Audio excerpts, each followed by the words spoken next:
Edhe rrugët në fshatrat më të humbur të vendit nuk janë në këtë gjendje. Rruga që të çon në komunën Dajnt në zonën e quajtur Fresku është në gjendjen më të degraduar të mundshme. Edhe pse radio televizioni Skan e ka ngritur shpeshherë këtë shqetësim të banorëve, prej kohësh në këtë segment rrugor nuk është vendor dhe askush nuk ka kthyer vëmendjen për rregullimin e tij. Nga një vëzhgim i bërë rezulton se gropat arrin në 20 cm thellësi dhe sa vine bëhen edhe më të thella. Automjetet e vogla fërkohen me gropa duke u dëmtuar rënd, dhe ato me tonazh të rënd shpesh ngecin. Kjo rrugë prej kohësh është kthyer në mangth për shoferët që janë të detyruar të kalojnë aty për shkak se jetojnë në atë zonë, automjetet e të cilëve shkatërrohen dita ditës.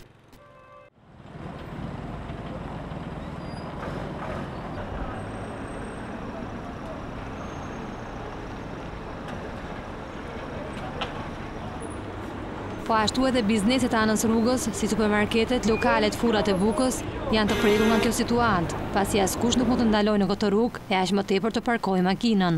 Ndërsa qytetarët që duan të shkojnë në parkun kombëtar të Dajtit mendohen 2 herë para se të marrin këtë vendim, pasi gropat gjigante rrezikojnë të prishin makinën e t'i lënë në rrugë. Përveç kësaj, Pluri është ajri vetëm që thithin banorët e kësaj zone. Dhe trafiku i cili shpesh i lë automjetet me orë në pritje, të jep përshtypjen se është një ndër zonat më të frekuentuara në kryeqytet. Parku kombëtar i Dajtit është një nga më të bukurit në Shqipëri dhe turistët që e vizitojnë janë të shumt. Por me këtë infrastrukturë rrugore, Tirana paraqitet si një nga vendet e botës së largët, edhe pse është vend kandidat për anëtarësimin në Bashkimin Evropian.